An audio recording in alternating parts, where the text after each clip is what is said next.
This is the last lecture of railway engineering. In this lecture, we are going to discuss about bridge foundation. So, firstly, we will discuss about what is foundation. A foundation is the part constructed under the pier or abutment and over the underlying soil or rock. So, जो भी part of structure हम under the pier or abutment construct करते हैं, that is known as foundation. The loads transmitted by the foundation to the underlying soil must not cause soil shear failure or damaging settlement of the superstructure. तो जो foundation के through जो है load transfer होता है साइल में, उसकी वजह से जो है साइल में एक तो शेयर फेलियर भी कॉज नहीं होना चाहिए और सेटलमेंट ऑफ द सुपरस्ट्रक्चर भी नहीं होनी चाहिए. तो सॉइल जो है वो कैपेबल होनी चाहिए सो डैट कि it can resist load of the superstructure coming over it. The foundation of a bridge are particularly critical because they must support the entire weight of the bridge and the traffic loads that it will carry. तो जो foundation है bridge की वो बहुत critical होती है क्योंकि उसको एक तो सेल वेट ऑफ ब्रिज को भी रेजिस्ट करना है और दूसरा उसने जो ट्रैफिक लोड है वो भी उसने रेजिस्ट करना है. So it must be strong as much as possible. तो as you can clearly see here in the diagram, यहाँ पे जो है प्रोसेस जो है दिखाया है कि हम अंडर वाटर जो है फाउंडेशन कैसे कंस्ट्रक्ट करते हैं. फर्स्ट स्टेप में यहाँ पे दिखाया है कास्टिंग हम कैसे करते हैं. फर्स्टली वी यूज़ अगर से हम क्या करते हैं होल ड्रिल करते हैं. अगर से होल ड्रिल करने के बाद वी यूज़ कोर को हम यूज़ करते हैं होल को अच्छे से कंपैक्ट करने के लिए कि बॉटम ऑफ होल जो है वो अच्छे से कंपैक्ट हो जाए. Then we use steel. Third जो फोर्थ इसमें दिखाया है पोजीशन मींस जो स्टील हम यूज़ करेंगे लॉन्गिट्यूडनल स्टील स्टीरप्स वगैरह एटसेट्रा वो हम इसमें इंसर्ट करेंगे. And the last one is pouring of concrete. तो that's the process of constructing the foundation in under water. So next we will discuss about what is the purpose of providing foundation. अब foundation का purpose क्या है, why do we provide foundation. So the main purpose of foundation is to distribute the load of bridge over a large bearing area and provide stability of bridge against settlement and tilting. तो जो main purpose है foundation का bridge के load को distribute करना over a large area और bridge को एक स्टेबिलिटी प्रोवाइड करना against settlement and tilting. It is provided sufficiently deep so that it is not affected by the scoring action of water. This is the most important point from examination point of view. So foundation को हम sufficiently deep provide करते हैं कि उस पर scoring action of water का effect नहीं होना चाहिए. स्कोरिंग मीन्स होता है कि हाई फ्लड की वजह से जो बेड ऑफ रिवर है उसमें कटिंग होती है, इरोजन काज होता है, तो उसकी वजह से जो फाउंडेशन पे कोई भी इफेक्ट नहीं पड़ना चाहिए. So as you can clearly see here in the diagram, यहाँ पे जो है लोड ट्रांसफर मैकेनिज्म दिखाया है केबल स्टेड ब्रिज का. And in this diagram load transfer mechanism of suspension bridge यहाँ पे शो किया हुआ है कि सस्पेंशन ब्रिज में लोड कैसे ट्रांसफर होता है और the load transfer from bridge to foundation. तो we had already discuss these things in the previous lectures, so यहाँ पे इनको डिस्कस करने की जरूरत नहीं. So next we will discuss about types of bridge foundations. Depending upon the nature and depth, bridge foundations of different categories are of the following types. First इसमें जाते हैं हमारे पास open or spread foundation, second is pile foundation, third is well foundation, fourth is raft foundation, fifth is inverted arc foundation, sixth is grillage foundation and the seventh one is Caisson foundation. So first we will discuss about spread foundation. Spread foundation is generally constructed for culverts. तो इसको हम generally कल्वर्ट्स के लिए construct करते हैं. It may be provided for small bridges when bed is of rock और of soil having good bearing capacity. Spread footing foundation को small bridges के लिए भी यूज़ करते हैं. जो बेड होगा वो रॉक का बना हुआ होगा और या तो सॉइल की जो है बेरिंग कैपेसिटी अच्छी होगी, तो उस केस में हम स्प्रेड फुटिंग फाउंडेशन यूज़ करते हैं. It is suitable when flow in stream is less and hence the scouring effect is less. तो ये मोस्ट इंपॉर्टेंट पॉइंट है यहाँ पे. तो इसको हम तब यूज़ करते हैं जब स्ट्रीम में जो फ्लो होगा वो लेस होगा, स्क्यूरिंग एक्शन जो होगा फिर स्ट्रीम में वो भी लेस होगा. तो in that case we use the spread footing foundation. It is constructed with stone और ब्रिक मेसनरी. तो स्प्रेड फुटिंग फाउंडेशन में जो मटेरियल हम यूज़ करते हैं आइदर वी यूज़ स्टोन और we use brick. So this is the figure of spread footing foundation. Top पे ये पायर है जिसको हम मेसनरी में कंस्ट्रक्ट करते हैं और बॉटम इसका है लीन कंक्रीट का बना हुआ होता है. So as you can see here, this is the open foundation or spread foundation in minor bridge will be in the footing form. तो यहाँ पे जो है आप देख सकते हो ब्रिजेस के केस में जो है स्प्रेड फुटिंग फाउंडेशन प्रोवाइड की हुई है. तो इसको हम जनरली स्मॉल ब्रिजेस के लिए ही प्रोवाइड कर सकते हैं और वहाँ पे प्रोवाइड कर सकते हैं जहाँ पे स्क्यूरिंग एक्शन जो होगा वो लेस होगा. So next we will discuss about pile foundation. Use of pile foundation has till recently not been a popular choice for bridges in India. So pile foundation का एक रिसेंट इन्वेंशन है. तो India में ज़्यादातर अगर हम देखेंगे एंशिएंट टाइम में वेल फाउंडेशन का जो है सबसे ज़्यादा यूज़ किया जाता था ब्रिजेस की फाउंडेशन के लिए. For road bridges this has been used mostly as timber pile for temporary bridges and were subjected to lighter loads. तो रोड ब्रिजेस के केस में अगर हम देखेंगे टेम्परेरी ब्रिजेस की फाउंडेशन के लिए टिम्बर पाइल का यूज़ किया जाता है, स्पेशली अगर हम देखेंगे which are subjected to lighter loads. RCC piles both pre-cast and cast in situ as well as larger diameter board piles below bed level are becoming popular. तो RCC pile जो है सबसे ज़्यादा यूज़ की जाती है, चाहे वो कास्ट इन सितु है या प्री कास्ट है. तो दोनों को जो है मोस्टली यूज़ किया जाता है ब्रिज की फाउंडेशन के लिए. A minimum diameter of 1200 mm for river bridge and 750 for the others is preferred. तो अगर हम ब्रिज को रिवर में कंस्ट्रक्ट कर रहे हैं तो उस केस में जो मिनिमम डायमीटर होना चाहिए पाइल का, इट शुड बी 1200 mm। तो अगर हम ब्रिज को रिवर के अलावा किसी और जगह कंस्ट्रक्ट कर रहे हैं तो in that case the minimum diameter of pile should be 750 mm। So next हम यहाँ पे देखेंगे use of piles for bridges in India, कि इंडिया में जो है पाइल फाउंडेशन का यूज़ क्यों किया जाता है। फर्स्ट इसमें है, एक तो cheap and quick in construction है। Timber piles have been used in railways and roadways particularly in the north eastern part in case of temporary bridges. तो टेम्परेरी ब्रिजेस के लिए जो है सबसे ज़्यादा जो है टिम्बर पाइल का यूज़ किया जाता है for both railways as well as roadways. In the northeastern part of India, many of the rivers there are of shifting nature, and there is always danger of bridges being outflanked by the rivers when the rivers shift its course. जो north eastern part है India का, बहुत सारे reverse ऐसे हैं उसमें जो अपनी नेचर को शिफ्ट करते रहते हैं, तो उसकी वजह से जो है ब्रिजेस में जो है आउटफ्लैंकिंग के काफ़ी ज़्यादा चांसेस रहते हैं। तो डेट्स वाई जो है यहाँ पे पाइल फाउंडेशन काफ़ी ज़्यादा प्रेफर की जाती है। The recent development indicate that the pile foundation can be used quite economically, particularly where the foundation have to be built very deep or taken through deep layers of soil, a minimum of score. As per recent study, pile foundation जो है economical भी consider की जाती है और mostly जो आजकल के टाइम में प्रेफर की जाती है। So next we will discuss about raft foundation. It is also known as mat foundation. Raft or mat foundation is suitable for small bridges when bed contains different types of soil. तो raft और mat foundation को हम generally small bridges के लिए use करते हैं जब soil की कंपोजिशन डिफरेंट हो। इस केस में हम क्या करते हैं, राफ्ट या मैट फाउंडेशन का यूज़ करते हैं। इट में be provided when bearing capacity of soil is less. तो जब बेयरिंग कैपेसिटी सॉइल की लेस होगी तब भी हम राफ्ट या मैट फाउंडेशन को प्रेफर करते हैं। राफ्ट और mat foundation is shown in figure. In this type of foundation the RCC slab is laid at throughout the span of the bridge. तो इसमें हम क्या करते हैं, पूरे एरिया में आरसीसी स्लैब को ले करते हैं। As you can see here in the diagram, यहाँ पे जो आरसीसी पायर्स दिखाए हुए हैं और नीचे जो है ये आरसीसी स्लैब जो है ओवर द एरिया स्प्रेड होता है। Next we will discuss about well foundation. Well foundation जो होती है लार्ज होती है, ओपन एंडेड होती है, shell or bugs with cutting edge at the bottom, sunk into the ground by digging the soil out of the center and loading the walls, filled with concrete and compacted gravel। Well foundation के case में हम क्या करते हैं, whole को संक करते हैं ground में, उसके बाद हम क्या करते हैं उसको फिल कर देते हैं कंक्रीट के साथ या जो भी मटेरियल हमने उसमें फिल करना होगा। Well foundation is suitable when heavy loads are applied on the bridge. तो वेल फाउंडेशन को हम तब यूज़ करते हैं जब हैवी लोड जो है ब्रिजेस पे एक्ट कर रहे होंगे। Well foundation can be constructed in granular soil and in cohesive soil. तो इसको हम ग्रेनुलर सॉइल में भी कंस्ट्रक्ट कर सकते हैं और कोहेसिव सॉइल में भी कंस्ट्रक्ट कर सकते हैं। Year ago the well foundation was the common type of deep foundation. तो एंशिएंट टाइम में अगर हम देखेंगे सबसे ज़्यादा जो फाउंडेशन ब्रिजेस के लिए प्रेफर की जाती थी वो वेल फाउंडेशन ही थी। It is usually constructed of stone और ब्रिक मैसनरी। तो इसको हम स्टोन मैसनरी में भी कंस्ट्रक्ट कर सकते हैं और ब्रिक मैसनरी में भी कंस्ट्रक्ट करते हैं। क्या है, द वेल में बी ऑफ मैनी शेप्स। अब जो वेल फाउंडेशन के लिए हम वेल कंस्ट्रक्ट करते हैं या वेल बनाते हैं वो किसी भी शेप का हो सकता है, but mostly it is constructed in circular shape. लेकिन ज़्यादातर जो है सबसे ज़्यादा शेप प्रेफर की जाती है वो सर्कुलर शेप है। The inside of well is field with granular soil. जो इनसाइड पोर्शन होता है वेल का वो ग्रेनुलर सॉइल से फील्ड होता है। Well foundation can be constructed for a depth more than 7 metre. तो इसको हम 7 मीटर से ज़्यादा डेप्थ के लिए भी कंस्ट्रक्ट कर सकते हैं। Piers are constructed on single well और ओवर सिवरल कनेक्टेड वेल्स। तो जो हम पायर्स कंस्ट्रक्ट करते हैं वो सिंगल वेल में भी कंस्ट्रक्ट कर सकते हैं या सिवरल कनेक्टेड वेल्स में भी कंस्ट्रक्ट कर सकते हैं।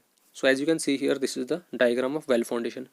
यहाँ पे आप देख सकते हो जो टॉप पे पायर कंस्ट्रक्ट किया हुआ है इसको हम मैसनरी में कंस्ट्रक्ट करते हैं, आइदर स्टोन मैसनरी और इन ब्रिक मैसनरी। पायर के जो बॉटम में दिखाया हुआ है कंक्रीट कैप वॉल्स बनी होती है, ये मैसनरी में बनी होती है। चाहे हम स्टोन मैसनरी में बनाएं चाहे हम ब्रिक मैसनरी में बनाएं, लेकिन ज़्यादातर अगर हम देखेंगे ब्रिक्स का ही यूज़ किया जाता है। अब बीच में जो इसका पोर्शन होता है या तो हम इसमें ग्रेनुलर फिलिंग करते हैं या फिर इसमें सैंड फिलिंग करते हैं। So as you can see here components of well foundation यहाँ पे क्या क्या है। फर्स्ट हमारे पास यहाँ पे आ गया टॉप पॉइंट पायर कैप, इसके नीचे वाला पॉइंट हो गया pier, then well cap, top plug, उसके बाद स्टाइनिंग। स्टाइनिंग हम कहते हैं जो ये वॉल ऑफ वेल्स होती है इसको हम स्टाइनिंग कहते हैं। बॉन्ड रॉड होगी, सैंड फिलिंग, सेंटर में या तो हम सैंड फिलिंग करते हैं या फिर ग्रेनुलर फिलिंग करते हैं। बॉटम प्लग, उसके बाद आ गया well curb and the last one is cutting edge. These are the components of well foundation. So next हम यहाँ पे देखेंगे कि वेल फाउंडेशन को हम कितनी शेप्स में कंस्ट्रक्ट कर सकते हैं। फर्स्ट हमारे पास यहाँ पे है सर्कुलर। ये पॉइंट मैंने ऊपर भी आपको बता दिया कि शेप्स तो बहुत सारी हैं लेकिन सबसे ज़्यादा जो प्रेफर की जाती है वो सर्कुलर प्रेफर की जाती है। Second is double D, third is dumb well, fourth is rectangular, fifth is twin circular, sixth is twin octagonal and the seventh is twin hexagonal. कौन सी टाइप की शेप कब प्रेफर की जाती है? फर्स्ट है हमारे पास सर्कुलर। सर्कुलर को prefer किया जाता है foundation of piers for short span bridges. तो शॉर्ट स्पैन ब्रिजेस के केस में जो वेल फाउंडेशन के लिए हम शेप प्रेफर करते हैं वो सर्कुलर प्रेफर करते हैं। Second one is rectangular. Rectangular को कब प्रेफर किया जाता है? Foundation of piers for large bridges where possibility of origin is more. So large bridges के केस में रेक्टेंगुलर शेप को प्रेफर किया जाता है जहाँ पे ओरिजिन के चांसेस काफ़ी ज़्यादा होंगे। ट्विन सर्कुलर को प्रेफर किया जाता है foundation for large span bridges. Dumb well को प्रेफर किया जाता है foundation for large span bridges, इसको भी foundation for large span bridges के लिए ही प्रेफर किया जाता है। टू सेमी सर्कुलर, इसको कब प्रेफर किया जाता है? Where available width of foundation is less for large span bridges. तो जहाँ पे विड्थ ऑफ फाउंडेशन कम होगी और स्पैन ऑफ ब्रिज जो होगा लार्ज होगा, तो उस केस में हम टू सेमी सर्कुलर शेप को प्रेफर करते हैं। टू हाफ सर्कुलर शेप कब प्रेफर की जाती है? For large span bridge having more width, एक तो स्पैन ऑफ ब्रिज भी लार्ज होगा और उसकी विड्थ भी ज़्यादा होगी। ट्विन ऑक्टागोनल, ट्विन ऑक्टागोनल को हम कब प्रेफर करते हैं? Foundation for large span bridge. And the last one is twin hexagonal, it is also preferred in case of foundation for large span bridge. तो ये इंपॉर्टेंट टॉपिक है examination point of view से, तो इसको आप अच्छे से देखना। सो नेक्स्ट हम डिस्कस करेंगे कैसन्स फाउंडेशन। द कैसन मीन्स बॉक्स। अ कैसन is a huge box made up of reinforced concrete, inside of the box is kept hollow. कैसन क्या होता है? एक ह्यूज बॉक्स होता है, जनरली किसका बना हुआ होता है? रेनफोर्स्ड कंक्रीट का बना हुआ होता है, जो उसका इनसाइड पोर्शन होता है वो हॉलो होता है। कैसन्स आर वाटर टाइट स्ट्रक्चर्स। अब ये क्या होता है? वाटर टाइट्स होते हैं, मतलब वाटर का इनमें कोई भी इफेक्ट नहीं होता है। Implied where the foundation is under water, तो जनरली इनको ऑब्वियस सी बात है अंडर वाटर फाउंडेशन के लिए इनका हम यूज करते हैं। It is constructed for foundation of bridges, piers, abutments in rivers, dock structure and shore protection. तो इसको हम जनरली कहाँ कहाँ यूज़ करते हैं? ब्रिजेस ऑफ फाउंडेशन के लिए, पायर्स के लिए, अबटमेंट्स वगैरह के लिए हम इसका यूज़ करते हैं। The caisson remains in its position and ultimately becomes as integral part of the permanent structure. Caisson foundation is suitable when the depth of water in the river is more and the quality of bed soil is good. इसको हम कब use करते हैं? जब depth of water जो कि काफ़ी ज़्यादा होगी और क्वालिटी ऑफ सॉइल गुड तो होगी बट डेप्थ जो है काफ़ी ज़्यादा होगी। These are best for a depth of 20 metre. तो 20 मीटर डेप्थ के लिए कैसन जो है बेस्ट माने जाते हैं। कैसन में भी आप सर्कुलर, रेक्टेंगुलर और एनी अदर शेप, ये भी डिफरेंट शेप्स में हमारे पास अवेलेबल होते हैं। टाइप्स ऑफ कैसन, अब कैसन हमारे पास जनरली 3 कैटेगरीज में क्लासीफाइड है। फर्स्ट इसमें जाता है हमारे पास बक्स टाइप कैसन, जिसको हम फ्लोटिंग कैसन भी कहते हैं। सेकंड इसमें जाता है हमारे पास open caisson and the third one is pneumatic caisson. First we will discuss about box type caisson. Box type caisson is like a box that is opened on top and other sides are closed. So box type कैसन simply क्या है? बक्स shape में होता है जो top से open होगा और साइड से क्लोज होगा। As you can see here in the diagram, simply जो होगा बक्स की शेप में होगा, टॉप से ओपन होगा और साइड से क्लोज होगा ये। So next we will discuss about open caisson. Open caisson is as like well that is opened on top and bottom ends. तो ओपन कैसन क्या है? यू कैन से डैट कि एक सिलेंड्रिकल शेप में होता है, टॉप और bottom इसके ओपन होते हैं, तो ऑब्वियसली बात है साइड से तो क्लोज होगा ये। Bottom edges are made sharp. अब इसकी जो बॉटम एजेस होती है वो शॉर्प होती है सो डैट कि वो सॉइल में जो है इजिली इसको हम ड्रिवन कर सकें। During digging and sinking the inside material is taken out. तो जब हम क्या करते हैं ओपन कैसन को यूज़ करते हैं डिगिंग और सिंकिंग के टाइम, जो इसमें मटेरियल अंदर चला जाता है उसको हम बाहर निकाल देते हैं। Open caisson are used in soft soil and in high water level. इसको हम जनरली वहाँ पे यूज़ करते हैं जब सॉइल सॉफ्ट होगी हमारे पास और लेवल ऑफ वाटर जो होगा वो हाई होगा। As you can see here in the diagram, ये हमारे पास शेप है ओपन कैसन की। एक सिलेंड्रिकल शेप में होता है, एक पाइप की शेप में होता है, टॉप से भी ओपन होगा, बॉटम से भी ओपन होगा। जब हम इसको ड्रिवन करते हैं ग्राउंड में तो जो मटेरियल इसके अंदर आ जाता है उसको हम बाहर निकाल देते हैं। उसके बाद हम क्या करते हैं इसमें कंक्रीटिंग वगैरह फिल कर देते हैं। इसके बाद जो है इसको बाहर निकाल दिया तो यहाँ से हमारे पास क्या बन जाता है? पायर बन जाता है। And the last one is pneumatic caisson. Pneumatic caisson is a special type of caisson that is suitable for heavy bridges. तो ये एक स्पेशल टाइप का कैसन है जिसको हम हैवी ब्रिजेस के लिए यूज़ करते हैं। There is a working chamber made at its lower end and sealed at the top. इस केस में क्या होता है कि एक प्रॉपर वर्किंग चैम्बर होता है जिसमें वर्कर जो है कैसन के अंदर जाके काम करते हैं। A pressure higher than the water pressure is maintained in the working chamber with the help of the compressed air. तो इस केस में क्या किया जाता है कि जो वर्किंग चैम्बर होगा जहाँ पे वर्कर्स काम करेंगे वहाँ पे जो है प्रेशर जो है हाई प्रेशर मेंटेन किया जाता है, generally higher than the water pressure with the help of compressed air. Thus water not entered in the chamber and excavation work is continued in dry condition. High pressure maintain रखने की वजह से water जो है कैसन में enter नहीं होता, उसकी वजह से जो है वर्कर्स अपना काम कंटिन्यू करते हैं। लास्ट के जो 2 पॉइंट है ये important examination point of view से। पॉइंट इसमें जाता है हमारे पास workers excavate the soil from the edges of the working chamber. जो एजेस हैं वर्किंग चैम्बर की, वर्कर जो है वहाँ पे सॉइल एक्सकवेट करते हैं। Excavated material is removed manually और a crane removes the soil with a grab bucket. अब जो एक्सकवेटेड मटेरियल है उसको या तो हम मैनुअली रिमूव कर सकते हैं या फिर मशीनरी वगैरह यूज़ करके उसको हम बाहर निकाल सकते हैं।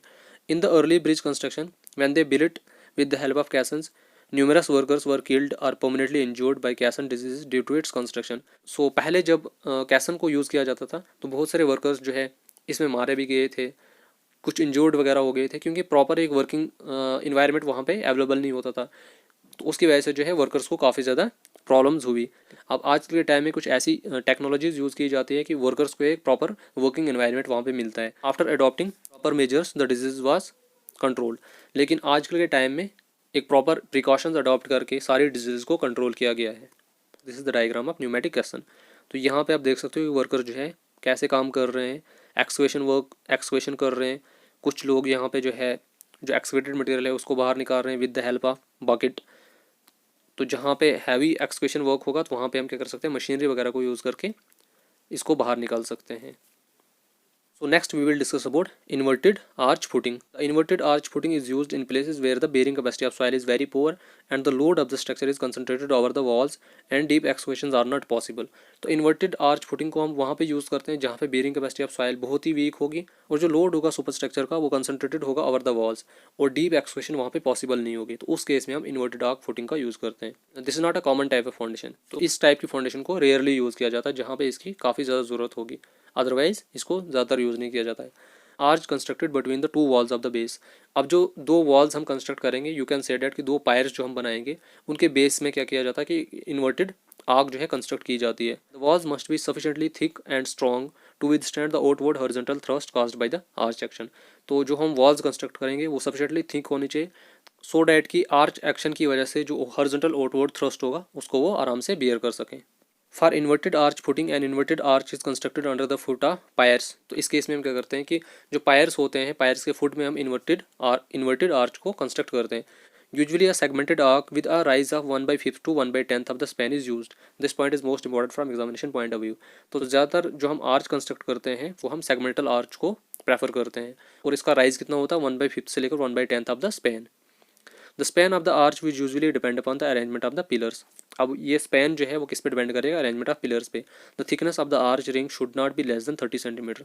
This point is also important from examination point of view. जो थिकनेस होगी आर्च रिंग की वो 30 सेंटीमीटर से कम नहीं होनी चाहिए। Next we will discuss about advantages of inverted arch footing. However, the advantages of inverted arc construction is that in soft soils the depth of foundation is generally reduced. तो इसका सबसे बड़ा एडवांटेज ये है कि इसको हम सॉफ्ट साइल में यूज़ कर सकते हैं और इस केस में डेप्थ ऑफ फाउंडेशन भी डीप नहीं होती है। They are generally constructed between the two walls of the base. When the walls must be sufficiently thick, when it makes a strong withstand the outward horizontal thrust caused by the arch action. तो इनको हम generally base of walls में construct करते हैं। उसकी वजह से क्या होता है, जो वॉल्स हैं हॉरिजॉन्टल थ्रस्ट आराम से रेजिस्ट कर पाती है क्योंकि उनकी थिकनेस जो होती है काफ़ी ज़्यादा हाई होती है। So next we will discuss about disadvantages of inverted arc footing. The problems with inverted arches is related to the problems with regular arches. They are not good at handling asymmetric loads and differential moment. तो इनकी सबसे बड़ी problem ये है कि एक तो ये एसिमेट्रिक लोड को हैंडल नहीं कर पाती है और दूसरी ये कि डिफरेंशियल मोमेंट को भी ये हैंडल नहीं कर पाती है। इन case of inverted arc need skilled labour. तो इनको कंस्ट्रक्ट करने के लिए भी स्किल्ड लेबर चाहिए। This is a costly footing और इनमें क्या होता है कि एक इनकी कॉस्ट ऑफ कंस्ट्रक्शन जो होती है काफ़ी ज़्यादा हाई होती है। This is the diagram of inverted arch footing. अब यहाँ पे आप देख सकते हो जो ये पिलर्स बनाए हुए हैं इनके बॉटम को इन्वर्टेड आर्क से आपस में कनेक्ट किया गया है।